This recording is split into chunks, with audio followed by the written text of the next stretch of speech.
दोस्तों, ये कहानी है बहादुर सेनापति की। दूर दूर तक चौड़ी सपाट भूमि, कहीं कोई साया नहीं। पीछे एकमात्र जल विहीन सूखा तालाब, उसी में गड्ढा खोदकर पड़े थे। सोच रहे थे कि कब चार्ज का ऑर्डर मिले, कब वे अपने दिल की निकालें, लेकिन दुश्मन खामोश था। कोई भी नजर नहीं आता था और ये उतावले हो रहे थे। उन्होंने सुना था कि दुश्मन का तोपखाना सिर्फ 4 मील है। रफीक बोला, 4 मील भी कोई रास्ता है। जीत सिंह ने कहा, और फिर टैंक, मशीन गन, कार, सब कुछ तो है उनके पास। फिर भी जान निकलती है, कहकर वह मुस्काया। माथा गर्व से ऊंचा उठ गया। रामचंद्र, तीसरा सैनिक, उसी तरह छाती फुलाकर बोला, हथियार से क्या होता है, बात दिल की है। उनके पास दिल है कहाँ, साले भाड़े के टट्टू, एक जोर का कहकहा लगा। कई आवाज एक साथ गूंजी, भाड़े के टट्टू। वो लड़ना क्या जाने और लड़े किस लिए, पेट के लिए कहीं लड़ा जाता है। एक सैनिक पूछ बैठा, तो किसके लिए? जीत सिंह ने राइफल तोलकर जवाब दिया, देश के लिए। एक बार फिर गर्व से सबके मस्तक ऊंचे उठे। हाँ, हम देश के लिए लड़ते हैं, उस देश के लिए लड़ते हैं जिसकी मिट्टी से हम बने हैं, और तब तक लड़ते रहेंगे जब तक यह आज़ाद नहीं हो जाता। हाँ, हमने दिल्ली पहुंचने की प्रतिज्ञा की है।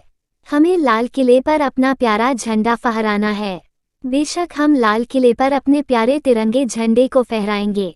हमारे नेताजी ने बहादुर शाह की कब्र पर कसम खाई थी कि हम उसे झूठी नहीं होने देंगे, कभी न होने देंगे। जैसे उत्साह साकार होकर हर एक सिपाही के रूप में वहां आ गया था।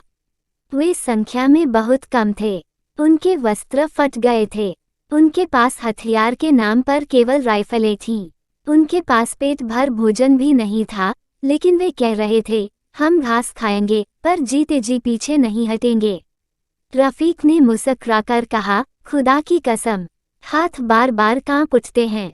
जी करता है कि राइफल तोलकर भागा चला जाऊं और दुश्मन के तोपखाने में आग लगा दूं।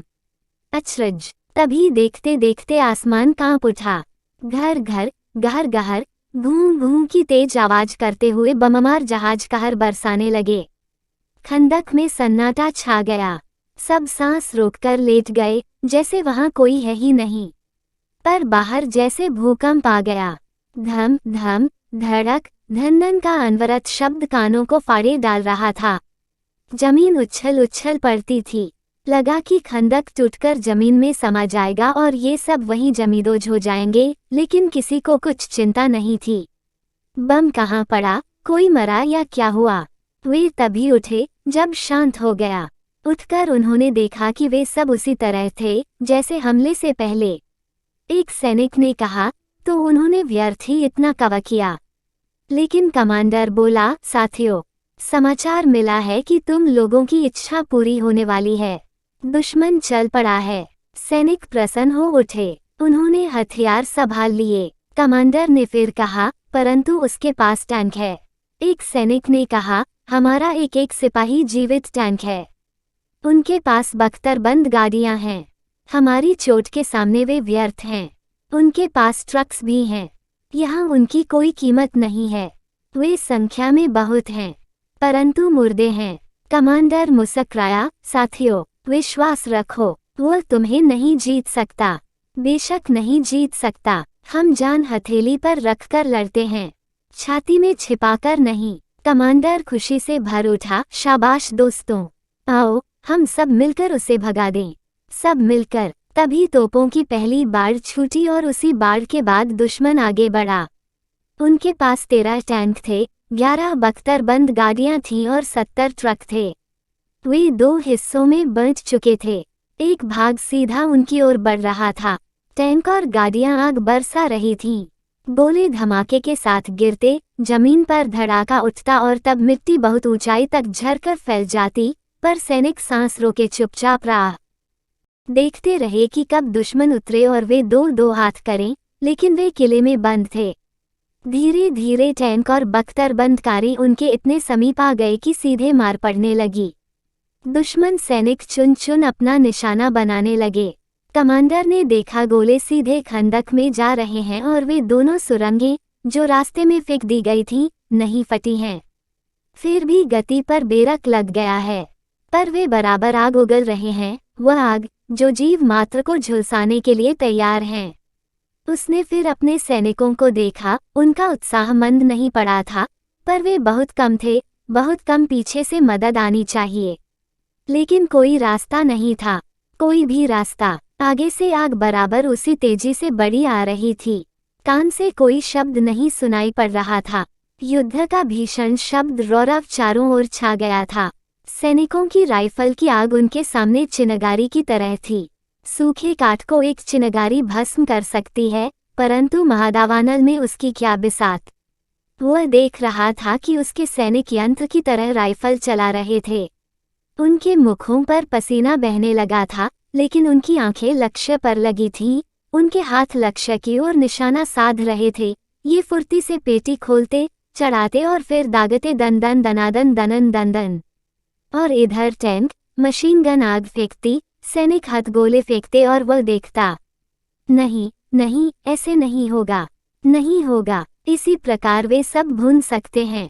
खंदक में रहना आत्महत्या करने के समान है। वे मर जाएंगे या कैद हो जाएंगे और दुश्मन का कुछ नहीं होगा। आह, वो किटकिटाया, दुश्मन का कुछ नहीं होगा। दुश्मन के सैनिक बहुत थे, परंतु आज़ाद हिंद फौज के सैनिकों का उत्साह संख्या की परवाह नहीं कर रहा था। उनके कदम बढ़ना जानते थे, उनकी आंखें दुश्मन पर थीं, उनके हाथों में बायोनेट थी। वे नारा लगाते नेताजी की जय और दुश्मन पर टूट पड़ते। उनका बहादुर कमांडर बराबर उनके साथ था। वो लड़ रहा था, पर उसकी आंखें मैदान की स्थिति को जांच रही थीं। उसने जान लिया था कि वे संख्या में कम हैं, पर वे पीछे नहीं हटेंगे। और वे नहीं हटे। वह चिल्लाया, शाबाश वीरो, बड़े चलो, नेताजी के नाम पर धब्बा न लगने पाए। शाबाश, आज़ाद हिंद तुम्हारा स्वागत कर रहा है। शाबाश। उसने खुशी से भरकर देखा, इस धावे से दुश्मन घबरा गया है। इतने टैंक, तोपों, मशीन गनों के बावजूद वह पीछे हट रहा है। दुश्मन पीछे हट रहा है। और उसके सैनिक, उसने देखा, वे धीरे धीरे धरती पर लेट रहे हैं, फिर भी उनका प्रत्येक कदम आगे ही बढ़ रहा है। वे मृत्यु का आलिंगन कर रहे हैं, पर आगे बढ़कर। उनका यही उत्साह दुश्मन के दिलों में धड़कन पैदा कर रहा है। यह क्या वे फिर ट्रकों और जीपों में बैठ रहे हैं? लो, उन्होंने घायलों को उठाया। वह हर्ष से भर उठा। उसने चिल्लाकर कहा, शाबाश मेरे बहादुर साथियों, जीत तुम्हारी है। वह जानता था कि वे सब मर सकते हैं, वह भी मर सकता है, परंतु उसे मरने जीने की कोई चिंता नहीं थी। उसने दुश्मनों को पीछे धकेल दिया था और हुआ क्या? वे उनको पहाड़ी के पीछे दूर उस जगह तक खदेड़ देना चाहते थे। वह फिर चिल्लाया, नेताजी की जय, आज़ाद हिंद फौज जिंदाबाद, शाबाश बहादुरों, जीत तुम्हारी है। सैनिक तेजी से आगे बढ़े। उसके आधे साथी धरती पर लेट गए थे, पर वे आंखें मूंदे कमांडर के शब्दों पर आगे बढ़ रहे थे। तभी सहसा वह शब्द बंद हो गया। एक गोली उड़ी और कमांडर के मस्तिष्क में घुसती चली गई। वह कांपा, लड़खड़ाया और फिर गिर पड़ा। वह सैनिकों के बीच में दुश्मन के सिपाहियों की लाशों पर गिरा था। उसका हाथ राइफल पर था, उसके होंठ खुले थे, मानो मुस्कुराते हों, आज़ाद हिंद जिंदाबाद। सैनिकों में क्षण भर के लिए खलबली मची। दूसरे क्षण तो दूसरा कमांडर आगे बढ़ाया।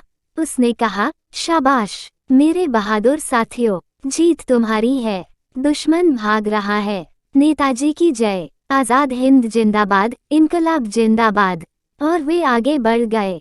लेकिन वह सो गया, सदा सदा के लिए सो गया था, और दुश्मन पीछे हट रहा था।